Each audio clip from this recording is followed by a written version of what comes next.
It's that one. Okay, good evening. Welcome to tonight's meeting of Petitions and Representations Board. I'll just go through the preliminaries first and then we'll get straight onto the agenda proper.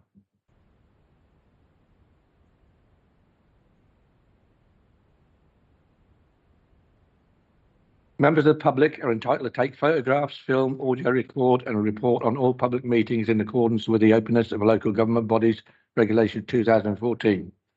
People may not, however, act in any way considered to be disruptive and may be asked to leave. Emergency evacuation from the council chamber is turn left, follow the green emergency exit signs to the main town hall entrance and proceed to the assembly point at St George's Square. Now we go straight onto the agenda. Any apologies for absence tonight? Thank you, Chair. Councillor, apologies for absence from Councillor Skeppelhorn. Thank you, Chair. 8 minutes to the 30th of September. Okay, sign those during the course of the meeting.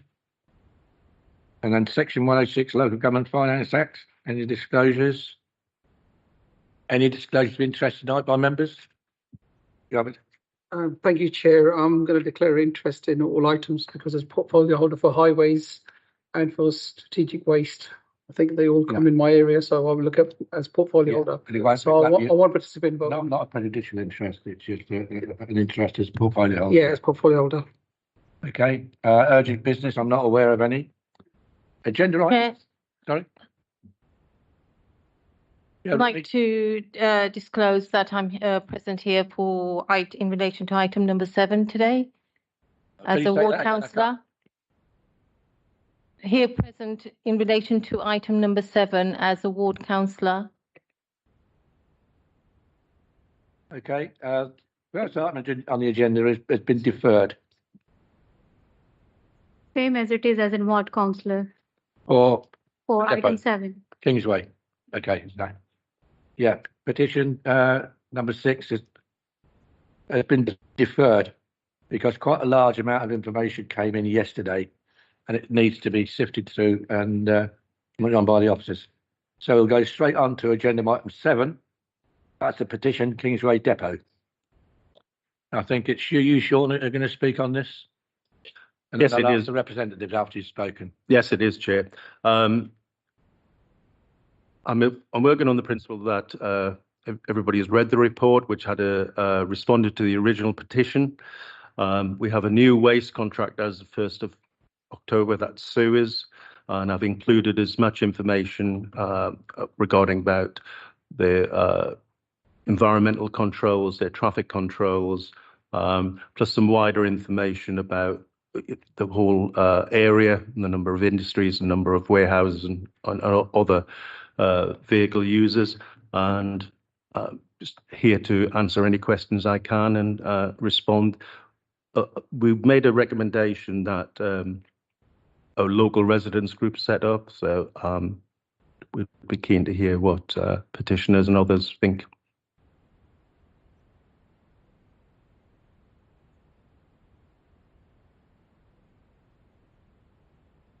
Thank you, Chair. What specific steps were taken to address the fly infestation?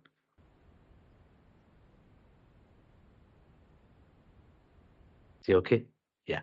What specific steps were taken to address the fly infestation?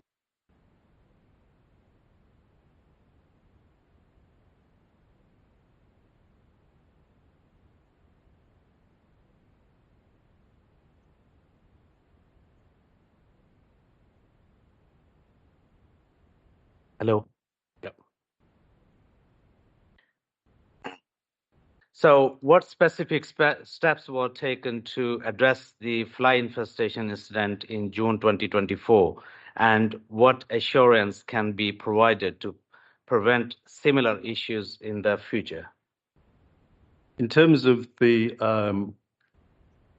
excessive number of flies in June, we've traced that back to some works that were done on the weighbridge, which we lifted the weighbridge, or the contractor at the time, FCC, lifted the weighbridge and had to remove a significant amount of silt buildup, in which, unfortunately, there were a lot of fly eggs, and they became a swarm.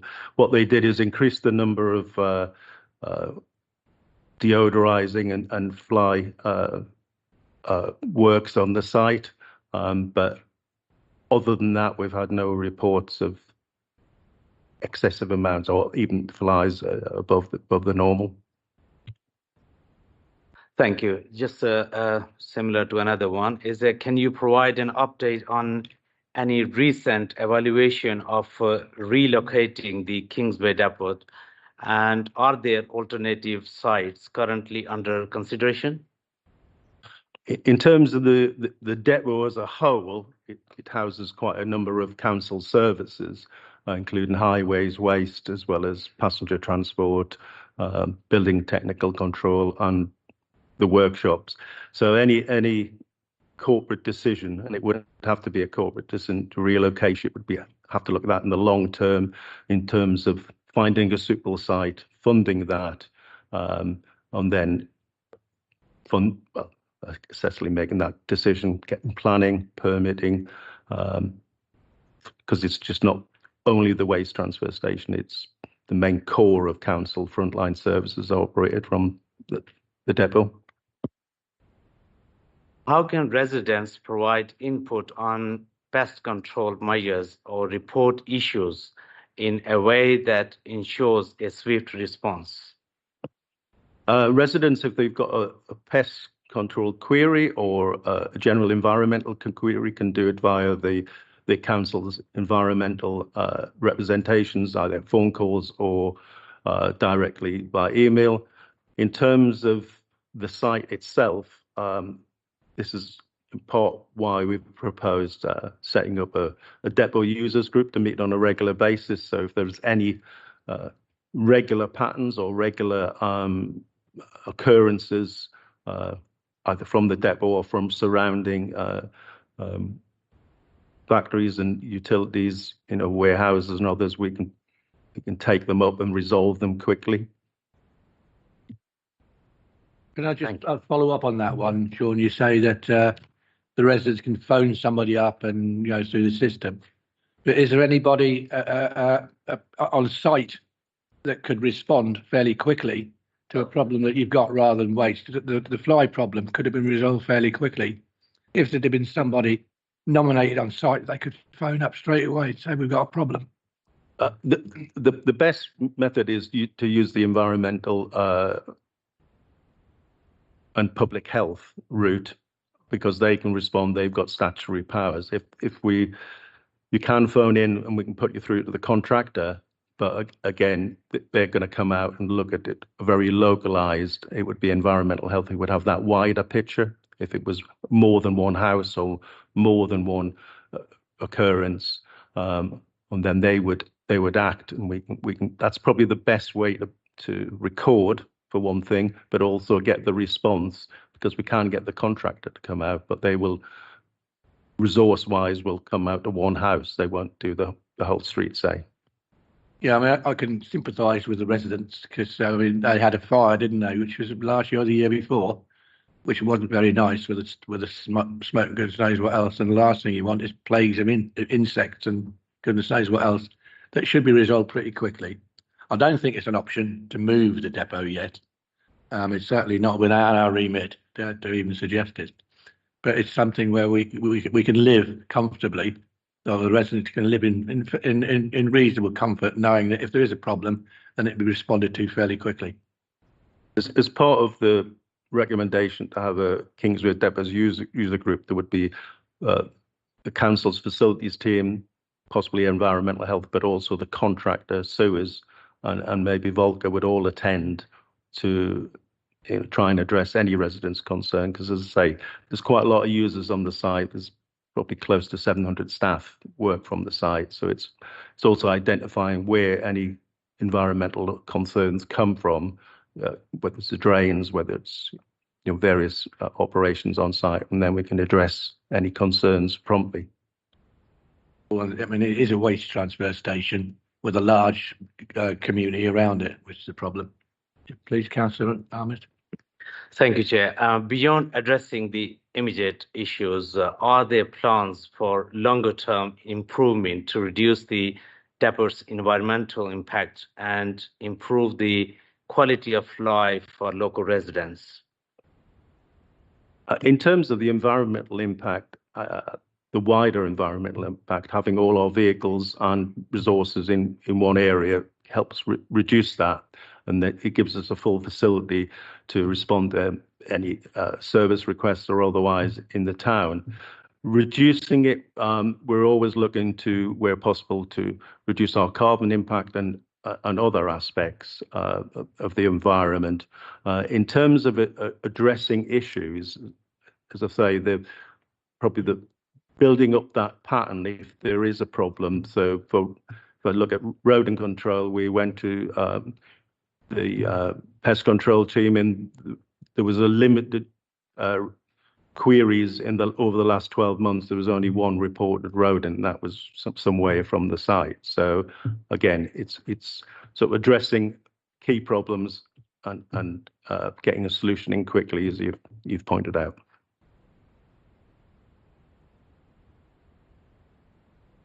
Any further questions by members?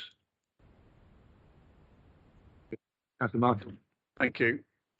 Part of the recommendation is to meet on a regular basis to discuss and take action to resolve any local issues.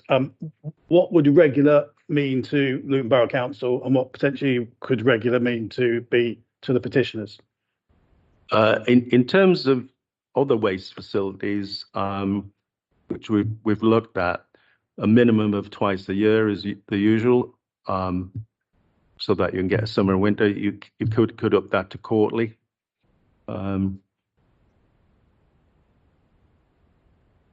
Just a follow-up question on that, Chair. So have the petitioners been informed of your proposal to have a annual meeting, quarterly meeting, or where is it sits at the moment? I haven't spoke directly. The petitioners have come to this board first of all, and then take either recommendations or direction from the board.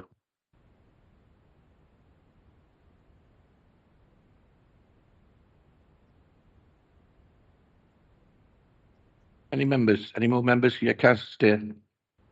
I know you've just said it's not within the remit of this committee to look at a long-term solution and moving the Kingsway depot, but really when you look at it, it is completely in the wrong place. It's in a residential area, and presumably it's grown up over the years.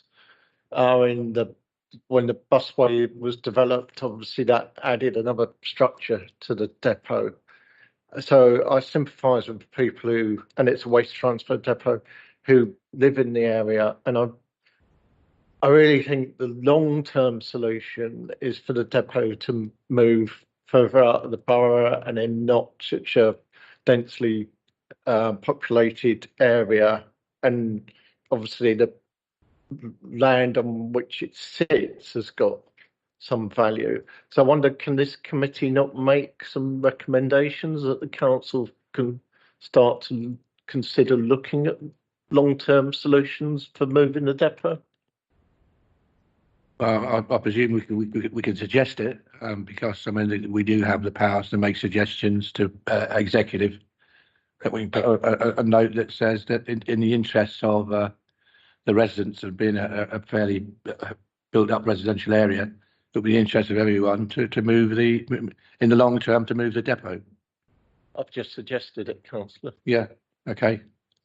I mean, it's taken Luton Town Football Club about 75 years to move from their site in Kenilworth Grove. They've not actually moved yet.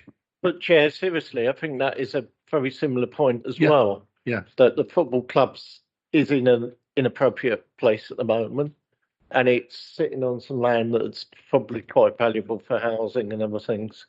And I see the depot as in the same sort of situation. Okay. Any other members? And I'll ask the lead petitioner or the representative if they want to speak. Yeah, you asked to represent. Yeah, they've asked you to represent them. Yeah. So if you speak first, and then other residents come in after that. Thank you, Chair. I'd like to give a small background. to why I'm actually involved in this case, but further to say that the residents have a recommendation that they'd like to put forward that rather strengthens the recommendation that's on the report to the board. So I'll read that at the end, if I may, and I can circulate it to members and to the residents as well, if you like. I met with the chair of the Residents Association and a group of Mrs. Abd Mirza and a group of residents at the town hall back in July. They told me that a petition had been already been delivered, but they nevertheless were still worried about all the issues that were arising, and they asked if I could assist them in that, in which I said that I would be happy to do that. I raised a number of the issues that they'd spoken to me about with Gerard McLeave, and I forwarded it to him some shocking pictures, and I say really shocking pictures of the fly infestation. And so I also requested that a visit take place by the pest control team, which in fact did go on to take place. I did get a response back from Gerard McLeave to say that FCC, who operate the waste transfer station, undertake a process of 2 to 3 times per week to try to prevent and tackle fly infestation. But he said that that the council would work with FCC further to undertake more frequent daily work. He also went on to say that FCC has an odour suppression system in place at the depot, and that he would ask FCC to ensure that the system's operated continually as it should be. And he further went on to say that we will liaise, he said, with pest control colleagues to investigate issues related to vermin. Well, obviously these things have been continuing and in some ways getting worse. I mean, that I will say.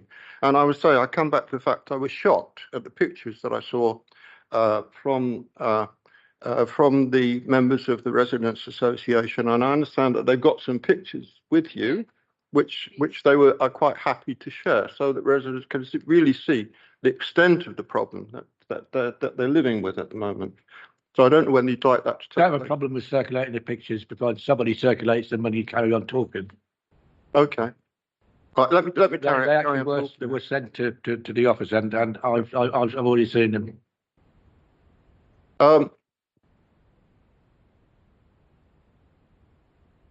You member of the board, you'll see them. You've got me. You member of the board, you'll see. There's only one copy, so I'll circle them around. Chair, I think we can put them on the screen as well. Yeah.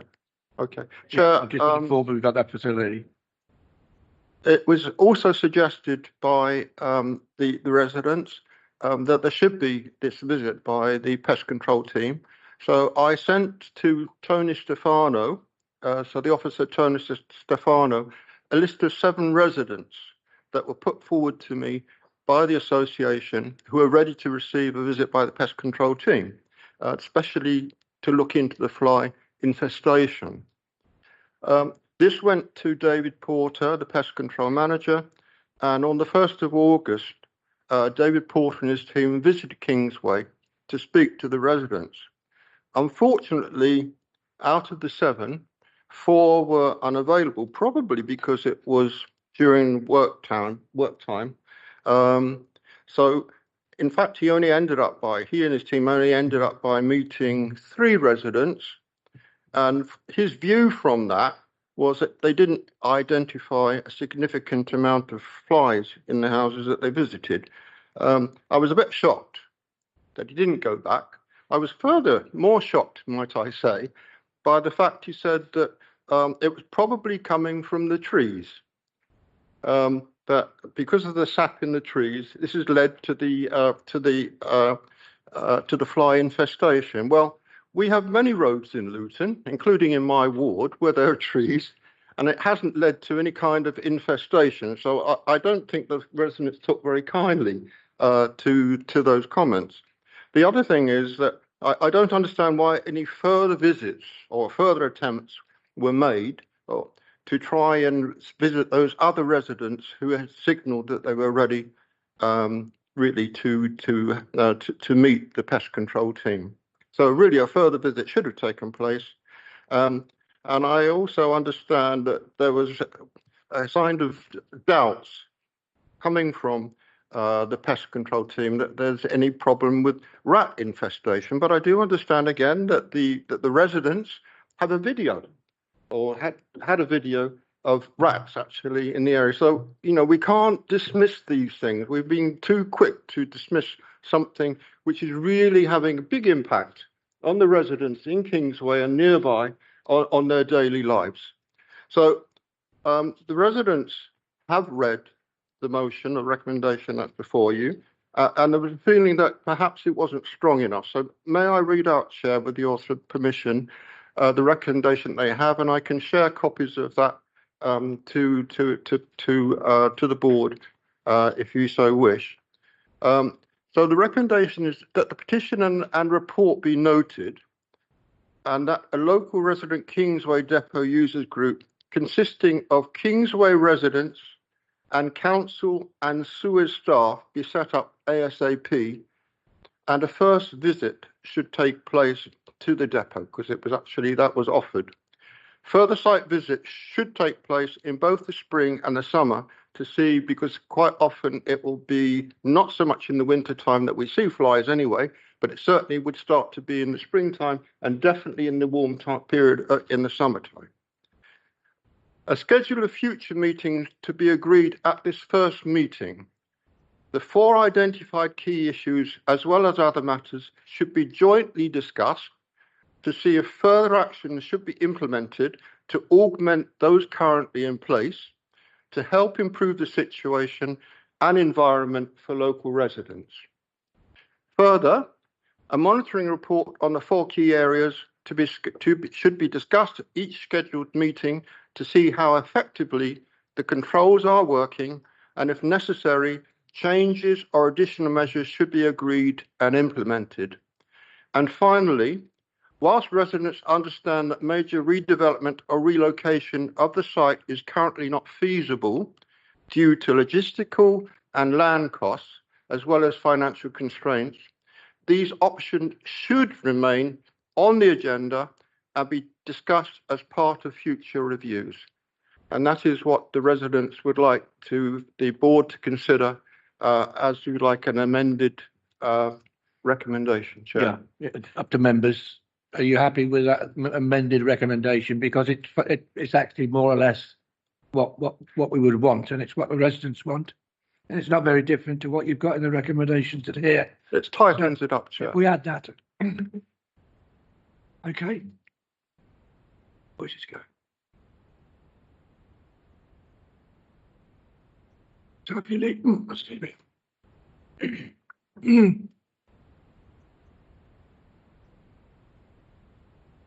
Okay. Get in there. If you leave that copy, is that the same one? And then we can add it to the recommendation. Because I don't think anybody got a problem with that as a recommendation.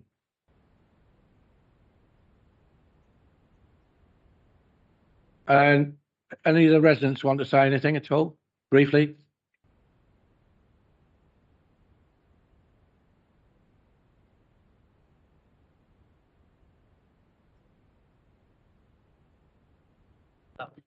Okay.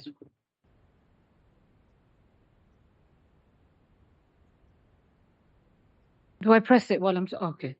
Okay. Thank you for listening to us today. I'm a resident and I'm also the chairperson of the committee. I'm just going to tell you a brief summary. Everything's in the report. You don't need me to go through it again. For the past 10 years that I can remember, 10 years because my daughter is now 10, so that's why it sticks in my mind, we have had a bad case of flies, smell, rats on Kingsway. A normal day in summer, springtime, summer, March onwards, is we can't open our doors, windows, We can't cook in the kitchen with doors open. It's embarrassing to have guests round. We have these sticky things, all of the residents in Kingsway. These sticky things are changed every 24 hours. Those flies are 24 hours worth of flies. We buy sprays, we buy the flies, electrical racket things. We buy those sticky things. We have to spray the sprays in the house. We have ill children, asthmatic children on Kingsway, and nothing is done. You ring the council and they practically laugh in your face. I've rang the council and he said to me, well, this is summer, there's flies everywhere. My parents live in Crawley, and in the back of their garden, there's a massive forest. If a fly comes into my mom's house, she's shocked. It's not a normal thing. Flies are not a normal thing. We're not in a third world country. You go to Montrose Avenue in Luton. There's no flies there. We can't sit in the gardens in summer. We can't open our doors or windows. I suffer from MS. One of the main things for my health recruitment is vitamin D. Okay, I can't even sit in the garden to enjoy the sun. That's how bad it is. Mentally, we are all run down with this. You imagine sitting in your living room on a summer evening and flies are just buzzing in your face. How many are you going to kill? They travel upstairs, and in the nighttime, there's always that one fly that will come and sit on your arm, come and sit on your ears. Little kids, they can't handle it. They can't sleep at night. They've got to get up for 7 for school. Why are we, why are we made to suffer this? Rats, the smell. We're in November now, and the smell is horrendous. 7:30, I go to drop my kids off, and the smell is awful. The traffic outside the depot is horrendous. No one cares. This gentleman said it's not financially viable. There was a weighbridge issue. Okay, let's put it down to the weighbridge this year. What about the last 9 years? Do you understand? There's a lot of little services going on in that depot. I'm not sure of every single one of them, but how about we just get rid of the shit that's on our doorstep? Pardon my language. Let's get rid of the rubbish. You wouldn't take it if it was on your street. So why are we having to live with this? It's absolutely horrendous. We can't open the doors, windows. We can't cook in peace. You can't leave fruit out in a fruit bowl. We've tried the pennies and the vinegar and everything off the internet to deter them. 2p coins in a bag of water, fairy liquid and a white cider vinegar. We've tried everything. It's not working. So our plea to you is, please consider moving this.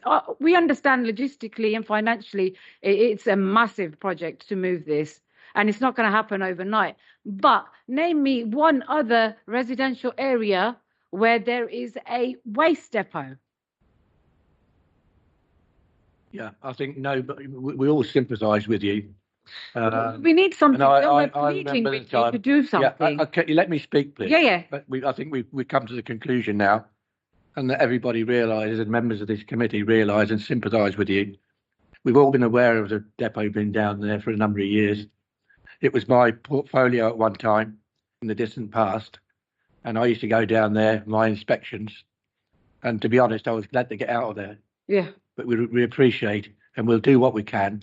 We've got a plan with your representatives to meet on a very regular basis to try and resolve any particular issues, to resolve them quickly and efficiently. Okay. Thank you. And with that, I'll ask the committee to accept the recommendation. Agreed? Okay, thank you very much. Thank We'll move on you. to the next item.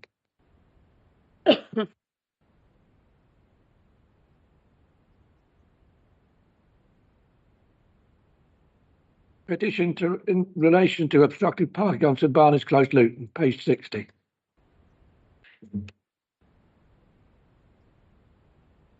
Well, I'll find it. Sorry, Chair, could you just confirm what petition that was?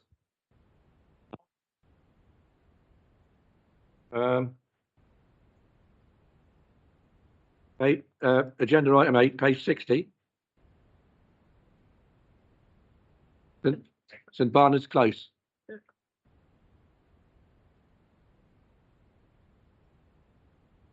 Okay. I'll keep the brief short. The petition was submitted by the residents of St Bernard's Close in relation to concerns about well, specifically emergency vehicles accessing the carriageway as a result of vehicles being double parked. Wait, let people clear, because Okay. can you, Dave? Can you, Councillor Stevens? Can you talk to them outside, please? Can you shepherd them?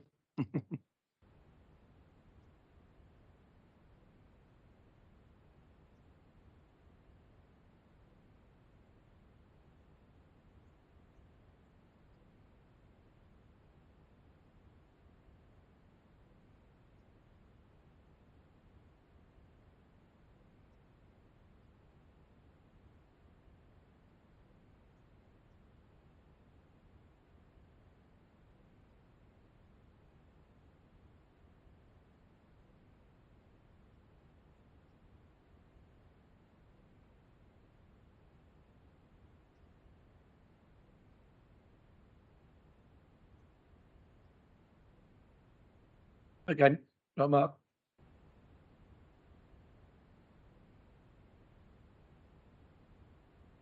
Ready when you are.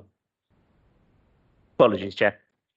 Yeah, this is a petition in relation to parking issues submitted by the residents of Bernard's Close. Specifically, they had concerns or raised concerns surrounding emergency vehicles having trouble to access the close as a result of vehicles double parking on the carriageway, reducing carriageway widths to such a degree that large fire tenders, ambulances and the like wouldn't be able to get through. They're requesting that double yellow lines be installed on one side of the close to restrict parking on that side, to keep the carriageway clear and allow access to said emergency vehicles and refuse vehicles.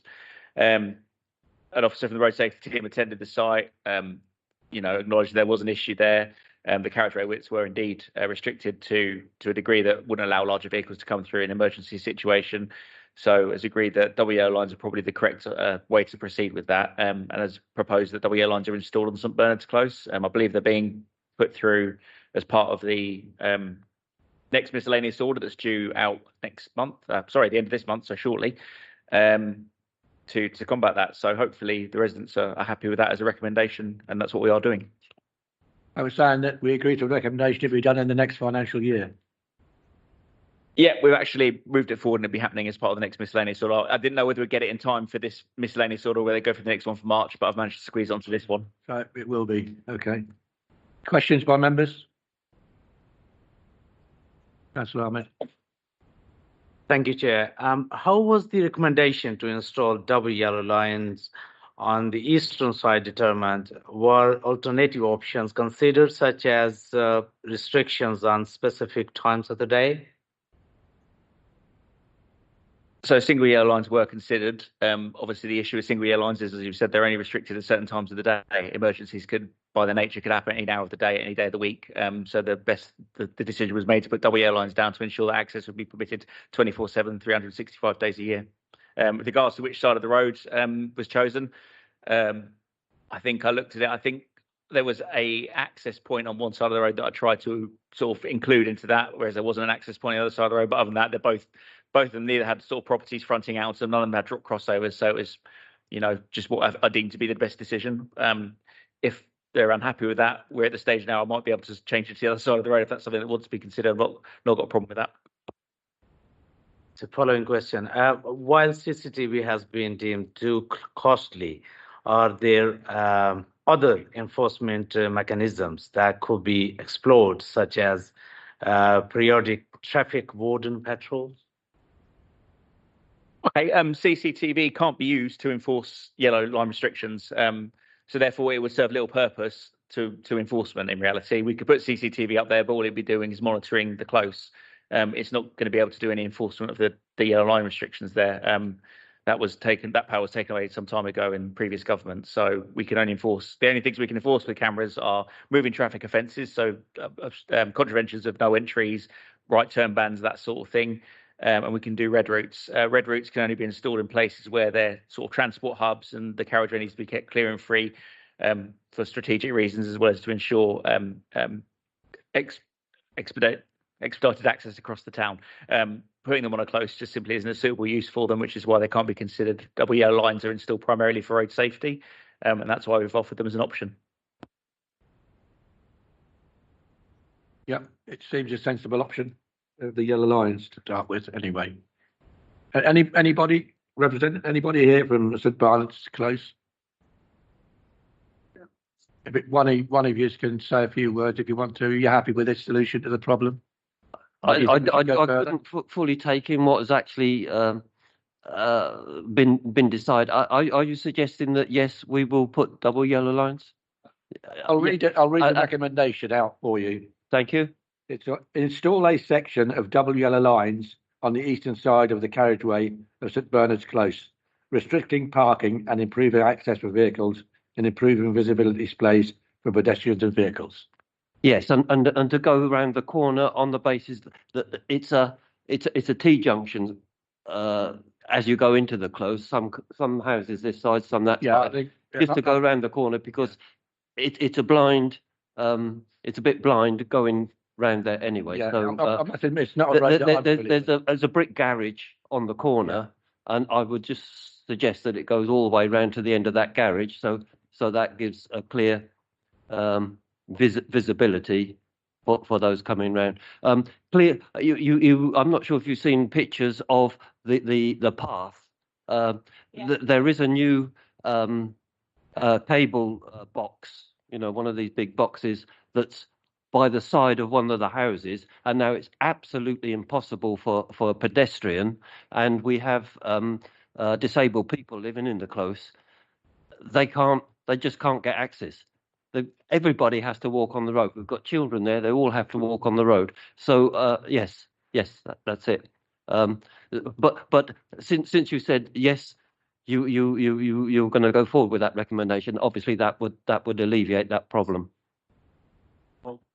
Okay. Since the residents are happy, then we must be happy. You agree to the recommendation?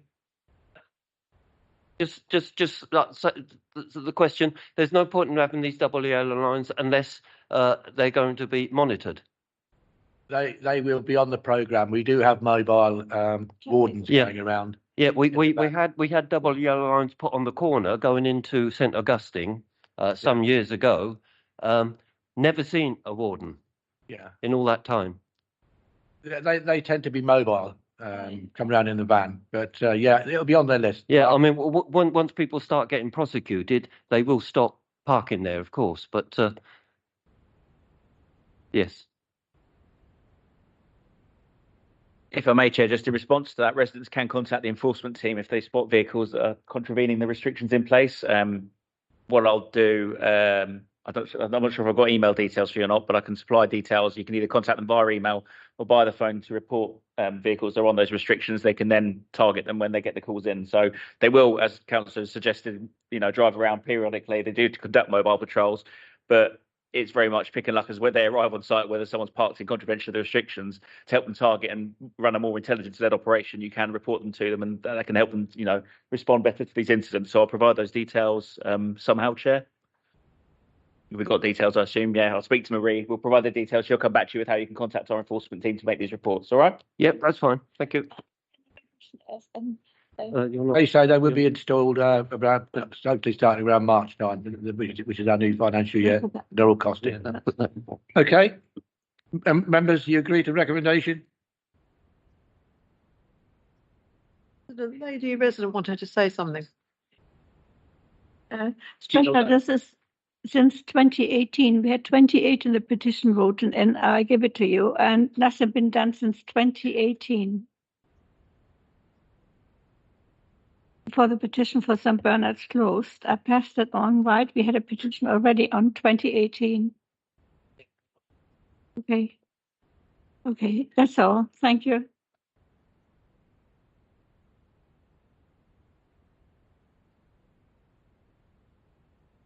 You were saying that you've been waiting since 2018? Yes. 2018, yeah. Yeah. Petition, hopefully we get something done now in St Bernard's. Yeah. Well, actually, you've only got to wait about another 3.5 months before they actually installed. Okay, Okay, thank you.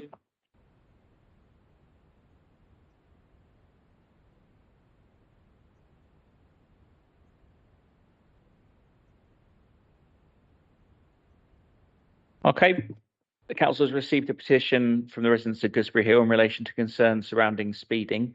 The petition was signed by 93 residents and submitted that stating that a cat and a dog had been involved in a collision with a vehicle, and here's evidence to suggest that another cat had been involved in a collision with the motor vehicle.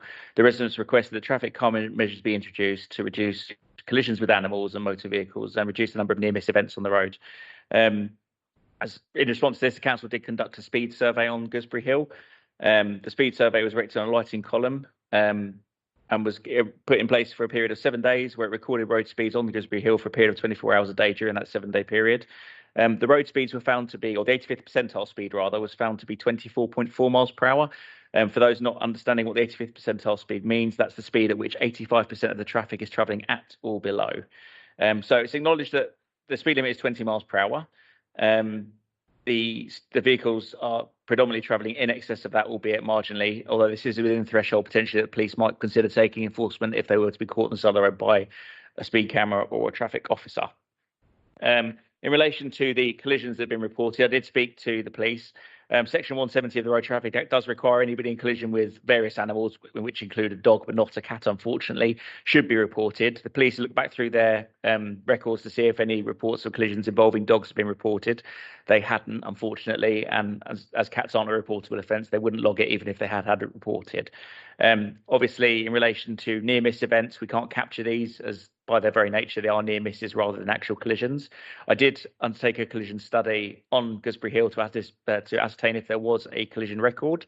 The sort of standard that most local authorities adhere to is looking at 5 years worth of data to ascertain if there is a collision trend, to identify what that trend may be. At junctions, you might often find vehicles are rear-ending, shunting, or failing to yield as a result of sight lines. However, Gooseberry Hill didn't show any collisions within the last 5 years.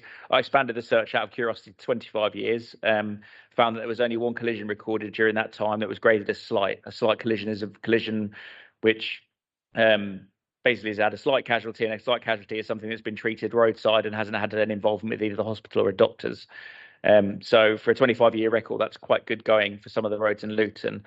Based on the fact that we've acknowledged there is a minor speeding issue on the road and the fact there aren't any collisions in relation to it, I've suggested that, yes, it's something we can look at in the future, but it should be prioritised in accordance with the rest of the roads in the town. Now, obviously, Luton has a number of 20-mile-per-hour speed limit roads. Some of those roads, the 85th percentile speeds recorded were far in excess of 20 miles per hour and have much worse collision history rates on them.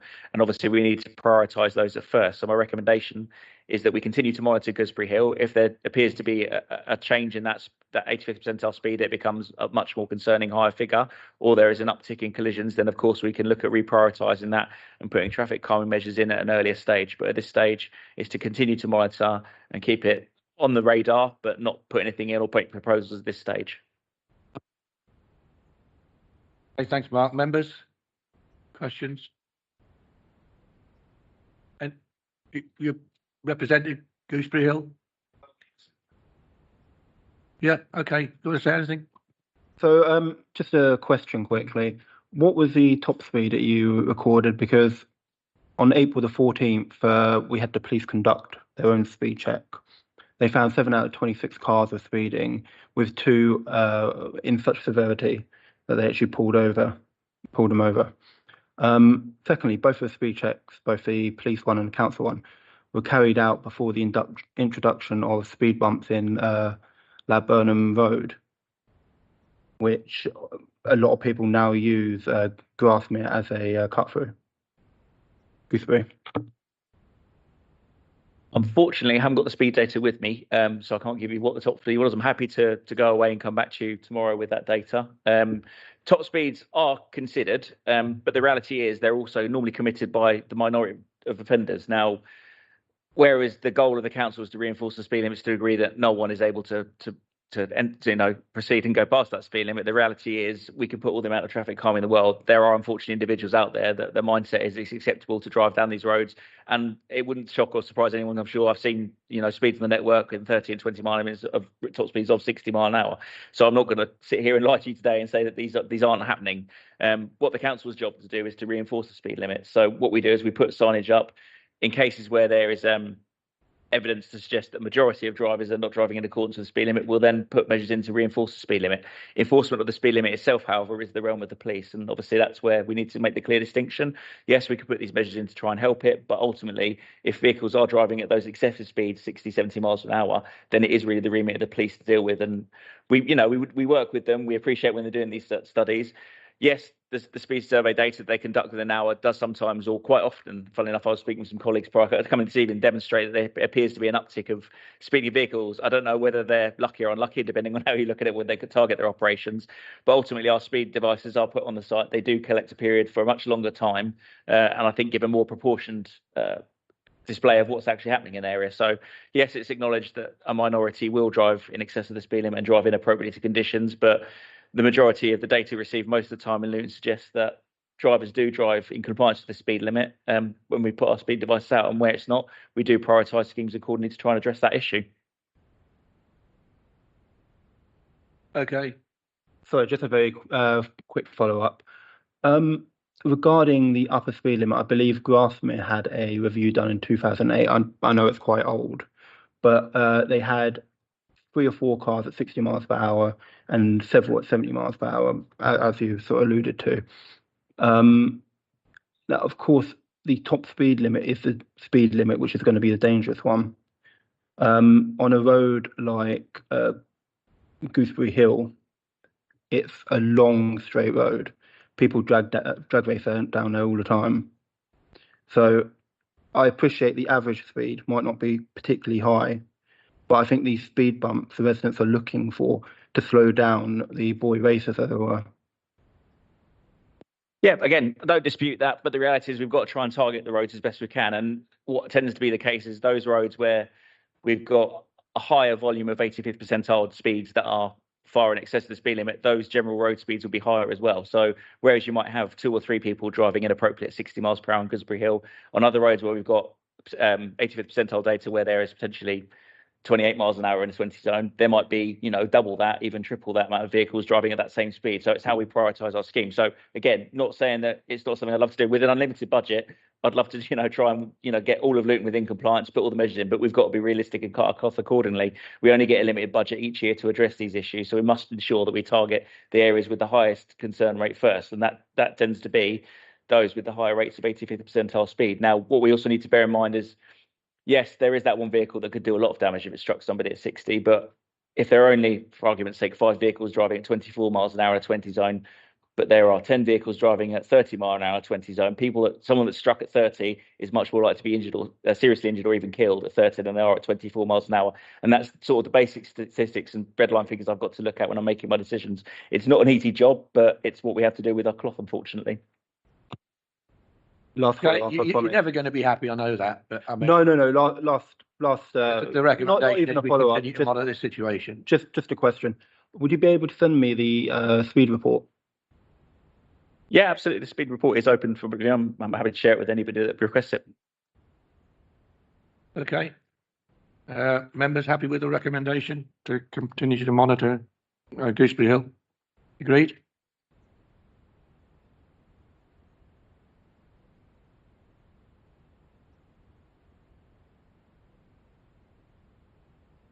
Yes. Yes, Too late. Yes, I would like to. You missed the boat. You missed the boat. That was the end of the iron. He did have his hand up. Go on then. Come on, quick one. Then. Yeah. Thank you. Yes. Thank you, Chair, and thank you, Officer. Yes, I understand you, you explain in details, but my concern is Gooseberry Hill is a long, straight road. So people has a automatically drive. I have witnessed when I do campaigning and leafleting, or then when I did, people drive above 30 miles on average. Then also lots of events happen the near miss. So people sometimes we didn't had any serious collision, but it was like people always like, on the Gooseberry Hill, there are a few bungalows and all the elderly residents, they are concerned about, especially at night time, people do the speeding. So I understand you explained about the council situation.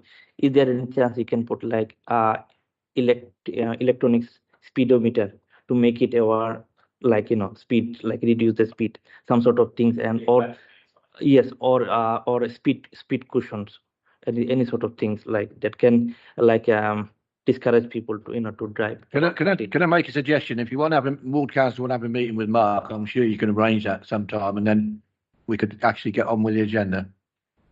You want to do that?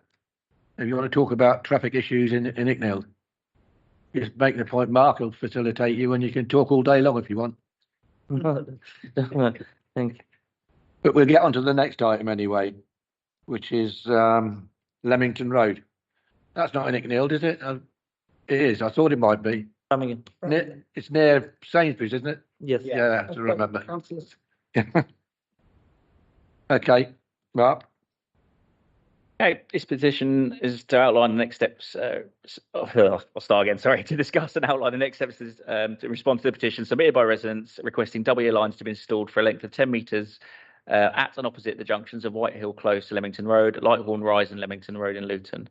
The petition was signed by 26 residents and submitted requesting that double lines be installed at those aforementioned junctions. I've been to the site on a number of occasions, and helpfully the residents have supplied photographs on occasion in relation to the issues that they're experiencing on there. Now, the site audits that I've conducted there have sort of yielded varying results. I've been up there on some days at various times of the day where there have been no vehicles parked on the junctions on the approach to them, and I've been up there other times of the day when there have been vehicles parked on the approach to the junctions. All the junctions that we've mentioned above are fairly wide with their bow mouths. Visibility displays on the approach to them is generally quite good, although it's acknowledged that when vehicles do park on the approach to them, this can be obscured and can lead to issues. Leamington Road itself is a 20-mile-per-hour limit road. I'm not sure if we've conducted a speed survey on there yet. It was on my to-do list, so bear with me. Yes, we have. The speed survey that was conducted on there, again, the 85th percentile speed was similar to that of Gooseberry Hill at 24.6 miles per hour. The road itself is fairly straight. And the speed limit on it is 30 miles an hour, so it's actually considerably under what the sort of 30-mile-per-hour speed limit is, which is good, and lends itself towards the support that coming out of the junction perhaps isn't as dangerous as it could be if vehicle road speeds were higher. That being said, it's acknowledged that parking on junctions in the highway code is told you shouldn't be doing it. It does reduce the visibility displays to a degree that it can cause an issue, and therefore I propose to put double yellow lines on the junctions. I know the further request was to put it opposite the junction as well, because there is a number of properties in a line on a straight drag between those two junctions that have issues accessing their drive, or rather exiting their driveways when vehicles are parked either side of the driveways. I have proposed that we install restrictions in this place, partly because parking in the area is quite difficult as it is. People are parking on the highway ultimately because they obviously need to. They're not really parking around because it's particularly close to an airport or a train station or anything like that. So there is obviously a need for some on-street parking. To put these restrictions in is going to exacerbate that issue in some of the surrounding closes and create a problem there, possibly with crossovers. The other issue I've got is that the visibility on the straight between these two junctions is fairly good. Yes, there is, if vehicles are parked there, you're going to have to enter the opposite side of the carriageway to get round. But there are many roads in Luton and indeed the UK where drivers have to do this on a regular basis. If drivers are looking far enough in advance, I believe the road speeds and the way that the geometry of the road is set out, i.e. is a straight line, is safe enough for drivers to make a safe conclusion to whether they can, go on the opposite side of the carriageway to overtake parked vehicles to continue on their journey. It was acknowledged that obviously if vehicles are parked on the approach to these junctions, that would add an element of danger where vehicles are coming out of the junctions. They might not see a vehicle on the other side, and that could create an issue, which is, again, another reason why we've proposed to put these double yellow lines on at the junctions, but not on the opposite side to it. So the proposal and the recommendation is that we proceed with those, put double yellows at the junction, but not opposite. Okay, members, you happy with the recommendation? Sorry? Mr. Mead is here to speak. Mr. Mead, the lead petitioner. Oh. is here to speak. Mr. Mead? Yes. You want to say a few words? I've got to warn you, I wear hearing aids and they're Bluetooth rather than the loop system, so I might have trouble hearing you. Thank you, Mr. Barnett, for the report that you produced, and thank you for having this along here today. I've lived in Leamington, just off of Leamington Road in Willenhall Close, for nearly 39 years. The traffic and the parking along there hasn't been that bad until very recently. And the petition was raised about the lack of lines of sight rather than sight lines on the petition notice there. There was a number of cars that are associated with a new property. A property went up for sale, changed hands, and the new vendors that took over the property got 7 vehicles, 3 of which are commercial vehicles. One is a long wheelbase vehicle. And they started parking to the right of Willenhall Close, which is a T-junction with Leamington Road. So as we were trying to exit Willenhall Close, we had absolutely no view of the vehicles coming down the road. And because they were also parking opposite Willenhall Close, we've got vehicles coming from the left on a blind bend, coming round on the wrong side of the road. So lots of the people in the close, when I went round with the petition, were saying it's so stressful, the frustration trying to edge out gradually and look both ways at the same time. And then suddenly you're confronted with a vehicle coming down the outside of these cars. They can't see us and we couldn't see them. So that's what the whole petition was really about. But it was really this year this has happened. I take the point that Mark was saying about there's rarely any accidents in there. There's been one this year that was undocumented, probably because no police was involved. Because I saw the debris, there was bits of bumper and whatever laying there. But there's also road rage where people are swearing, where they're getting partway through this. And I'll update in a moment what's happened since. But we've had this problem now for most of this year, and it really has been causing a lot of stress and difficulty, not just for cars as well, but for pedestrians as well, trying to cross that area. Now, in the meantime, in September, I guess the parties that were parking there have heard about maybe the petition, or they've been asked for their advice on what they think that should happen. Suddenly in September, they moved all the cars from immediately on the right-hand side to the other side of Leamington Road. So now it's worse for the cars coming from the left around the bend. There's even more cars on that side. Helps us in terms of our line of sight, but they've moved it to another close just a little bit further down. So they've now got the line of sight issue instead of us. But there's also residents a bit further along whose driveways come out onto Leamington Road, and they've got cars parked either side of them. They've got no chance. And I supplied a picture earlier, I think probably yesterday, to Marie, where a car, it happened to be Sunday, I was walking along there, a car was trying to get through the chicane area, and the car was trying to reverse off the driveway. It's just, an accident waiting to happen there, really. But it was all about these extra cars that suddenly appeared this year. We haven't had that kind of problem before, but it was really all about that. I've been there for 39 years. There's a lot more cars on the road now than there used to be. But this has just got to a point now where we believe something needs to be done about it. And perhaps the best option would be something like yellow lines at the junction to prevent people parking there. But, it's a highway code. Says they shouldn't be parking there anyway. The highway engineers have been up there. I'm going to apologise up front because I'm going to really have trouble hearing you. Are you happy with the recommendation? Have you seen the recommendation? I'm not getting up. I'm sorry. I should have. Recommendation. Sorry? Have you seen the recommendation on the report? Yes, on your report. Yes, I have. Yeah. There's 3 recommendations, wasn't there? A proposal and options. Yeah. Yeah. Install a section of double yellow lines. Recommendation is this one here. This one here, yeah. Yeah, so are you satisfied with that as a recommendation? Right, okay. Are you satisfied with that as a recommendation? Yes, we would be, yes. Yeah. That'll be installed in shortly, anyway, in the next financial year. So you're looking around March time. Okay. You don't want to speak, do you? Some comment, is it okay? Okay, go on. Yes, quickly. so basically I'm just follow up this petition, and especially whole Leamington Road, there was no, the sight line. So lots of people parked surrounding whole stretch of road. So it's not only double yellow line on the junction, if you can consider in the future, double yellow line, whole Leamington Road, if possible, because It's a narrow road, but lots of people, because there's no yellow line, so people can park. And I think like, my honorable residents already mentioned, there's a high number of vehicles, in the household on this area. So people, some sort of like business trader, they put the park because there was no single yellow line or double yellow line, especially all the junction in the Leamington Road. Thank you.